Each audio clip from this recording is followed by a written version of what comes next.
Hi, this is Mohan Roy, founder of career path institute. आप सभी का हमारे यूट्यूब चैनल पे स्वागत है।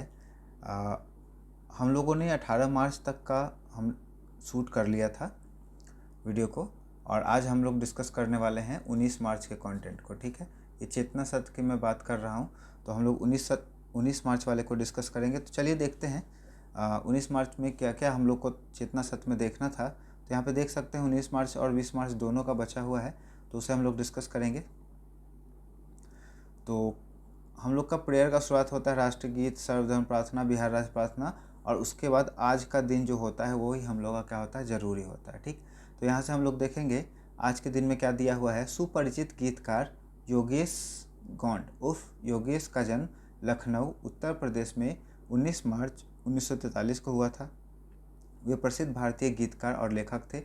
फिल्म और साहित्य के क्षेत्र में उनके योगदान के लिए उन्हें दादा साहेब फाल्के पुरस्कार के अलावा यश भारती पुरस्कार भी दिया गया था। तो ये पहला पर्सन है जिनका यहाँ पे बात कर रहा है जन्म के बारे में, है ना। ये 19 मार्च की बात है। दूसरा, सर जॉन हुबर्ट मार्शल का जन्म 19 मार्च 1876 ईस्वी में इंग्लैंड में हुआ था।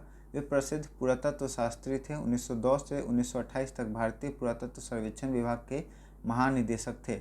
हड़प्पा का प्रथम पुरातात्विक उत्खनन 1921 में किया गया था। प्रथम उत्खनन का कार्य पुरातात्विक विभाग के निदेशक जॉन मार्शल के नेतृत्व में दयाराम साहनी के द्वारा किया गया था। तो आज के इम्पॉर्टेंट पॉइंट में आपका यहाँ पे 3 पॉइंट इम्पॉर्टेंट बन के आता है।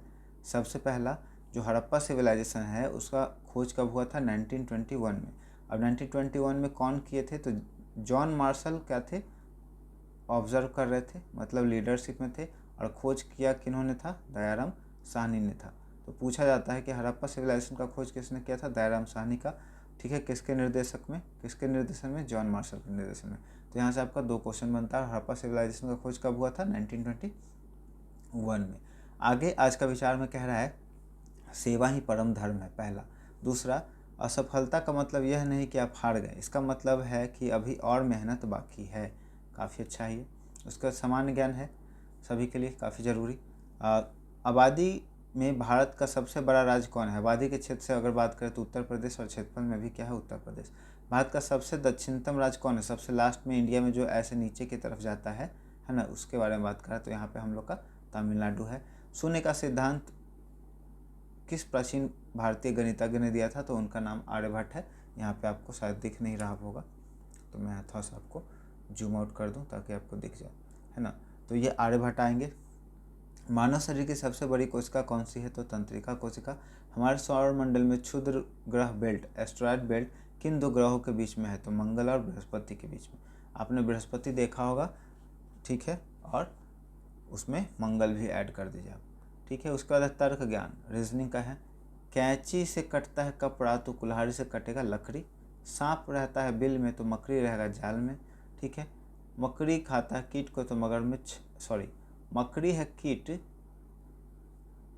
कीट तो मगरमच्छ है सरीसृप। कैंची से कटता है कपड़ा तो कुल्हाड़ी से लकड़ी। कछुआ कवच के अंदर रहता है, भालू बाल के अंदर रहता है। ठीक है, उसके बाद है इंग्लिश के कुछ वर्ड। क्लीन का उल्टा डर्टी, हैवी का उल्टा लाइट, क्लेवर का उल्टा स्टूपिड, हेल्दी का उल्टा सिक, क्वाइट का उल्टा लाउड, केयरफुल का केयरलेस। ठीक है, उसी तरह से हिंदी का यहाँ कुछ वर्ड है। मृग हिरन, काक कौवा, गदर्व गधा, वृश्चिक बिच्छू, कुंभकारः कुम्हार, स्वर्णकारः सुनार। ये संस्कृत का हिंदी में आपका। अब यहाँ पे एक है हम लोग का प्रेरक प्रसंग। ठीक है, प्रेरक प्रसंग को हम लोग क्या करेंगे, देखेंगे इसमें क्या दिया हुआ है। सुभाष चंद्र बोस के पिता चाहते थे कि उनका बेटा उस समय की सबसे कठिन परीक्षा ICS, इंडियन सिविल सर्विसेज पास करे और एक बड़ा अंग्रेज अफसर बने। सुभाष जी इंग्लैंड गए। मात्र 7 महीने की तैयारी में उन्होंने इस परीक्षा में 4था स्थान प्राप्त किया। उस समय ICS अधिकारी बनना किसी राजा बनने से कम नहीं था। शानदार बंगला, मोटी तनख्वाह, अंग्रेजों जैसी सुख सुविधाएं, लेकिन सुभाष जी का मन आसान था। उन्होंने अपने बड़े भाई को पत्र लिखा, मैं अंग्रेजों की गुलामी करके अपनी आत्मा को नहीं मार सकता हूँ। मैं किसी विदेशी सरकार का नौकर बनकर अपने देशवासियों पर अत्याचार नहीं कर सकता। उन्होंने इस गौरवशाली पद से इस्तीफा दे दिया। यह इतिहास की पहली घटना थी जब किसी भारतीय ने इतनी बड़ी नौकरी को लात मार दी थी। जब वे भारत लौटे तो अंग्रेजों ने उन्हें विद्रोही माना, लेकिन जनता ने उन्हें अपना नेता मान लिया। द्वितीय विश्व युद्ध के दौरान जब अंग्रेजों ने उन्हें घर के अंदर नज़रबंद कर दिया तो वो वेश बदलकर एक पठान बनकर अफ़गानिस्तान और रूस होते हुए जर्मनी और फिर जापान पहुंच गए। वहां उन्होंने बिखरे हुए भारतीय सैनिकों को इकट्ठा किया और आज़ाद हिंद फौज बनाई। ठीक है, तो आज़ाद हिंद फौज किसने बनाई थी? तो सुभाष चंद्र बोस ने। उसके बाद उनके पास न आधुनिक हथियार थे न पर्याप्त रसद, लेकिन उनके पास एक ऐसा जुनून था जिसने ब्रिटिश साम्राज्य के जड़ों को हिला दिया। उन्होंने नारा दिया, दिल्ली चलो, और दुनिया को दिखा दिया कि यदि एक भारतीय ठान ले तो वह 7 समुद्र पार जाकर भी अपनी मातृभूमि के लिए बड़ी सेना खड़ी कर सकता है। उसके बाद हम लोग का 6 to 8 का ख़त्म हो गया। 9 और 12 का यहाँ पे है, जिसमें यहाँ तक आपको पता होगा, काफ़ी दिन से आप देख रहे होंगे तो आपको मालूम होगा, सेम रहता है। विचार अलग है। मैं सभी को एक ही तरह से बात करता हूँ, मैं सभी से एक ही तरह से बात करता हूँ, चाहे वो कूड़ा उठाने वाला हो या विश्वविद्यालय का अध्यक्ष। इसमें बहुत ही गहराई का बात छुपा हुआ है ना, कि आप दुनिया में जो भी लोग हैं, चाहे वो जिस भी तरह का काम करे, उसको आप एक ही तरह से क्या करें, रिस्पेक्ट दें, क्योंकि वो भी ह्यूमन बीइंग है। उसके बाद 98 में यहाँ पे है 98वें अकादमी पुरस्कार ऑस्कर 2026 में किस फिल्म के सर्वश्रेष्ठ लेखक का खिताब जीता? One battle of another. दूसरा, 350 अंतर्राष्ट्रीय मैच खेलने वाली दुनिया की पहली महिला क्रिकेटर कौन बनी? Ellyse Perry. खेलो इंडिया ट्राइबल गेम्स 2026 का आयोजन कहाँ किया गया? छत्तीसगढ़। उसके बाद हाल ही में अर्पिता पात्रा ने किस महाद्वीप में सबसे ऊंची ज्वालामुखी ओजोस डेल सालाडो पर तिरंगा फहराया? दक्षिण अमेरिका। ठीक है, अर्पिता पात्रा याद रखिएगा। उसके बाद ये ज्वालामुखी का नाम याद रखिएगा और देश का नाम याद रखिएगा, दक्षिण अमेरिका। ठीक है, उसके बाद आगे बढ़ते हैं हम लोग। यहाँ पे है सामान्य ज्ञान का क्वेश्चन। क्लोरोफिल में कौन सी धातु पाई जाती है? मैग्नीशियम। बहुत ही इंपॉर्टेंट क्वेश्चन है कॉम्पिटिटिव एग्जाम के लिए। क्लोरोफिल के अंदर कौन सी धातु पाई जाती है? तो मैग्नीशियम। वृक्क की रचनात्मक इकाई क्या है? नेफ्रॉन। ये भी अच्छा क्वेश्चन है। स्टेनलेस स्टील में लोहे के साथ क्या मिलाया जाता है? निकेल और क्रोमियम। ठीक है, और यहाँ पे कार्बन भी रहता है, कहीं कहीं कार्बन भी मिलाया जाता है स्टेनलेस स्टील में। विद्युत चुंबक प्रेरण की खोज किसने की थी? Michael Faraday. शनिवार किसका अयस्क है? यहाँ पे टोटल आपका इंपॉर्टेंट क्वेश्चन है कंपटीशन के लिए। हिंदी के कुछ वर्ड है, लगभग या करीब करीब, तकरीबन, अनुमान के आधार पे, अंदाजन, आवश्यकता के अनुसार, यथायोग्य, ऊपर की ओर ऊर्ध्व, नीचे की ओर अधोमुख, चारों तरफ, चतुर्दिक।